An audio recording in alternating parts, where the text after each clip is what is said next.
Hey, welcome once again to Whitefields Community Church Sermon Extra. I'm here with Pastor Nick Cady, who is the pastor of Whitefields Community Church.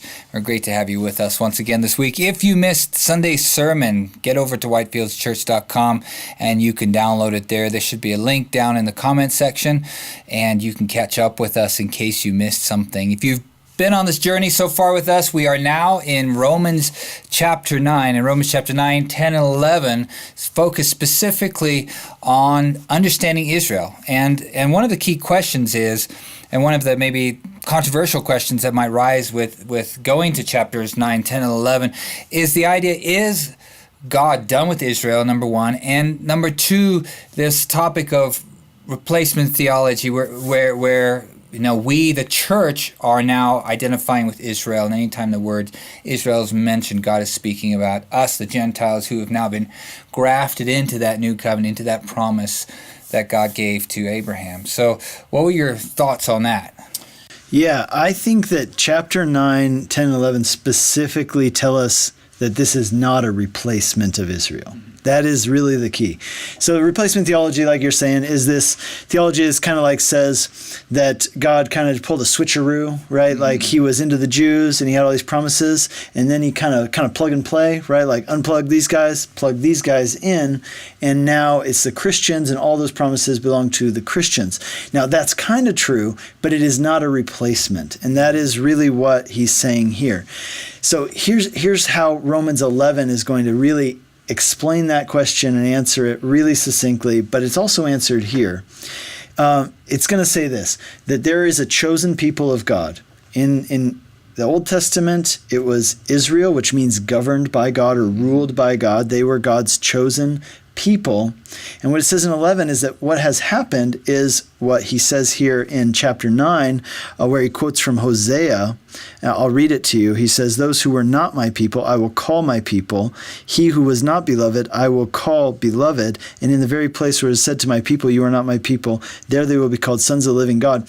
What he's saying is that it was always prophesied that there is this chosen line, the people of promise, the Jewish people, the people of Israel, governed by God, and other people from outside of ethnic Israel are going to be grafted into that. That was always planned and promised from the Old Testament.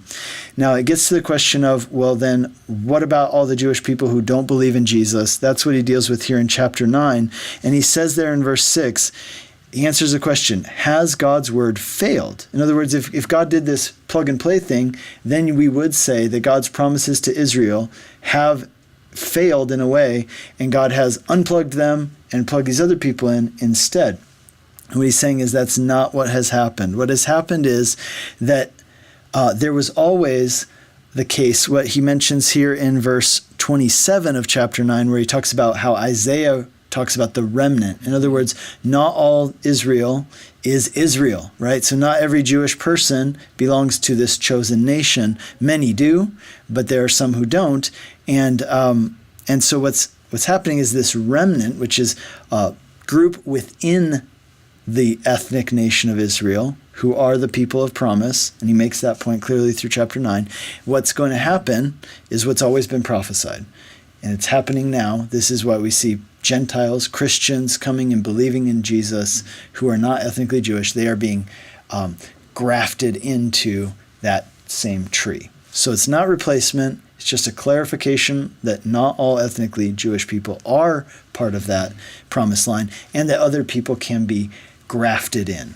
But it's the same line from start to finish. Yes, because God, of course, he's the same yesterday, today, and forever, and his word never changes, and his promises remain the same. And so God's not done with Israel. Right, this is, literally it says that. So chapter 11, verse 1, I ask then, has God rejected his people Israel? By no means. I think pretty clear. Pretty clear. Yeah. God is not done with the nation of Israel. But what's most exciting, of course, is when we, in these chapters also, is just our role as the role we play as Gentiles, and the fact that we've been grafted in, that we've been given that grace, and God has shown mercy to us. And I think that's one of the most exciting things for us to take away from these chapters as well. Yeah. So I hope you continue with us on this journey, this mini-series within this series as we go through chapter 9, 10, 11, and we've named this series Understanding Israel. And continue with us on this journey. It's going to be pretty exciting. And please ring that bell on YouTube, like and subscribe, and we will see you again next week. God bless.